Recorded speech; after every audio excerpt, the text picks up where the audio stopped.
3 बार ओम नमः शिवाय का उच्चारण करें।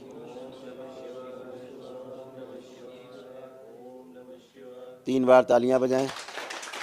हथेलियां अपनी जांघों पे रखें, 3 थपकी दें। आपस में रख लें दोनों हथेली, अपने अपने नेत्रों पे रखें। ऐसे 3 बार करके और धीरे धीरे अपने अपने नेत्र खोल लेंगे। सभी लोग प्रेम से बोलिए सद्गुरुदेव भगवान की।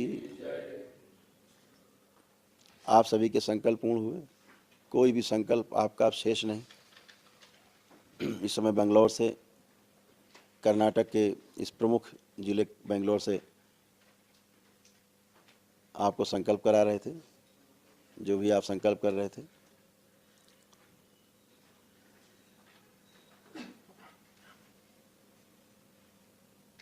दरबार के तमाम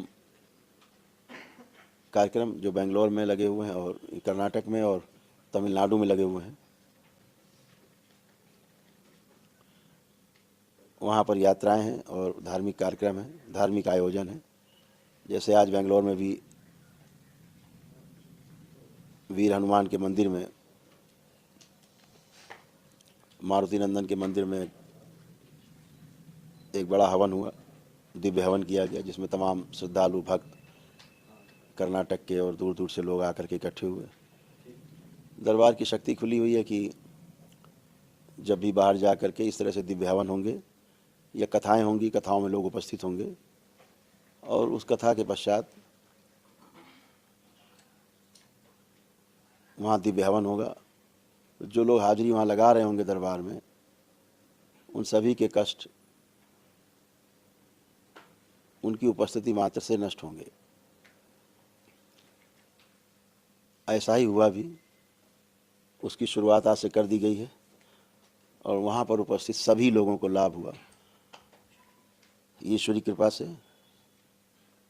और ये सब निःशुल्क, किसी प्रकार का कोई शुल्क रखे बगैर ये सभी कुछ बिल्कुल निःशुल्क किया गया। यहाँ पर जो आयोजक हैं अरुण जी हैं, अशोक जी हैं और भी उनके सब साथी सहयोगी हैं, उन लोगों ने मिल करके, एक बड़ी टीम ने, सब जो संकट सेना के कार्यकर्ता हैं और दरबार के भक्त हैं, बाबा के शिष्य हैं, उन सब ने मिल करके इस आयोजन को किया। भंडारा भी बाद में हुआ। तो ये सब आयोजन किया गया और सब निःशुल्क किया गया, जनमानस के स्वास्थ्य को ध्यान में रखते हुए। तमाम रोगी लोग आए और वो सभी स्वस्थ हुए। और ये सब स्वस्थ होना केवल आपके संकल्प और आपकी प्रार्थना से होता है, आपकी आस्था, विश्वास और श्रद्धा से होता है। आस्था, विश्वास और श्रद्धा का समंदर इस तरह से हिलोरे मार रहा है कि दरबार में नित्य हजारों लोग पद यात्रा करके आ रहे हैं, सैकड़ों लोग दंडवत यात्रा करके आ रहे हैं, बच्चे, महिलाएं, बुजुर्ग तक कर रहे हैं। और दरबार की शक्ति खुली है कि संकल्प करके यात्रा शुरू करते हैं, पद यात्रा या दंडवत यात्रा, दरबार पहुंचते हैं और दरबार द्वारा उन्हें जो पुण्य दिए जाते हैं उससे वह अपने को तत्काल ही स्वस्थ महसूस करते हैं। रोग जाते हैं, कष्ट जाते हैं, स्वस्थ होते हैं। अपने परिवार के लिए संकल्प करते हैं तो परिवार के लोग भी उनके संकल्प में जुड़ते हैं और वह भी स्वस्थ होते हैं। तो ये आपकी आस्था, विश्वास और श्रद्धा के कारण सब हो रहा है। यह वैदिक प्रक्रिया का हिस्सा है। यह एक वैदिक विधि है जो हमारे ऋषि मुनियों द्वारा दी गई, हमारे ऋषि मुनियों द्वारा प्रदत्त इस विधियों का इस कलयुग में इस्तेमाल हो रहा है। जहाँ पर शिव और शक्ति एकत्रित है, एक साथ है, तो रोग से मुक्ति संभव है, पितृ मुक्ति संभव है, काल सर्प दोष, तमाम दोषों से मुक्ति, तमाम जमीन जायदाद के दोषों से मुक्ति, तमाम श्रापों से मुक्ति, तमाम साध या साध रोगों से मुक्ति शिव और शक्ति के एक जगह होने के कारण आपको होती है। और ये शिव और शक्ति तभी एकत्रित होती है जब पूर्ण गुरु की उपस्थिति होती है। कहीं पर परम पूजनी बाबा जी पूर्ण गुरु के रूप में, माँ पूर्ण गुरु के रूप में उपस्थित है, इसलिए शिव और शक्ति भी उपस्थित है। और इसीलिए आपके पितृ मुक्ति पाते हैं दरबार से जुड़ के।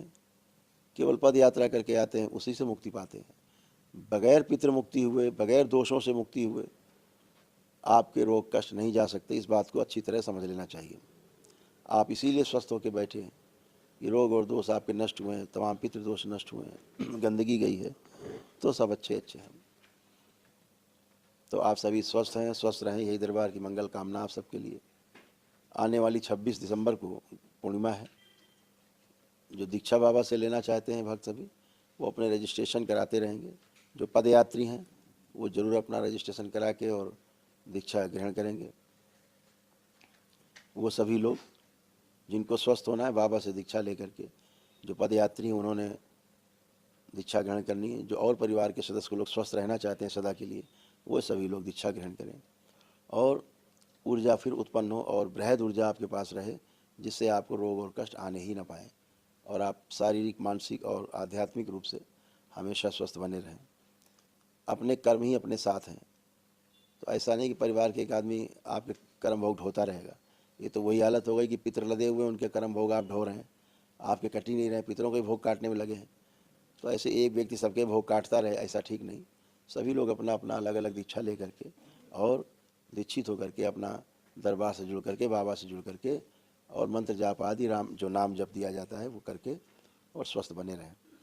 तो सभी लोग अपने अपने रजिस्ट्रेशन कराते जाएंगे। ऑनलाइन भी होते हैं रजिस्ट्रेशन, या 26 तारीख को, 26 दिसंबर को ये ध्यान रखें कि किसी भी सूरत में 12 बजे के पहले पहले पहुंच जाएं, ताकि आपको जो हवन की जो किट है, जो आपका रजिस्ट्रेशन हो जाए, फिर आपको जो निःशुल्क एक सिद्ध हवन होता है, सिद्धि होता है, सिद्धि के लिए हवन होता है, शुद्धि के लिए, वो आपको मिल सके, स्लिप मिल सके और उसमें शामिल हो सके। आप इस बात का विशेष ध्यान रखिएगा। तो आप सभी लोग घर की शुद्धि के लिए भी अपना दरबार से एक सिद्ध हवन मंगाया और अपने घर में किया। लेपन आदि आप जो जो बीमार लोग उनको करना चाहिए, ताकि जो भी सूजन है मस्तिष्क की जाए, क्योंकि मस्तिष्क में सूजन रहती है तो फिर वह सूजन आपको भ्रम उत्पन्न करेगी और भ्रम से रोग उत्पन्न होते हैं और रोग से कष्ट और कष्ट से मृत्यु, यही सीक्वेंस है। तो इसको ध्यान रखना है, इससे बचना है। तो लेपन आदि अपना कंटिन्यू जारी रखना है। तो आप सभी लोगों ने संकल्प किए, आप सबको बहुत बहुत शुभकामनाएं। आप सभी स्वस्थ रहें और मस्त रहें। दरबार की ओर से, बाबा माँ की ओर से बहुत बहुत प्रेम, बहुत आशीर्वाद। आप और आपका परिवार स्वस्थ रहे, सुखी रहे और संपन्न रहे। बेंगलोर से प्रत्येक दिन आपको लाइव मिलते रहता है कार्यक्रम।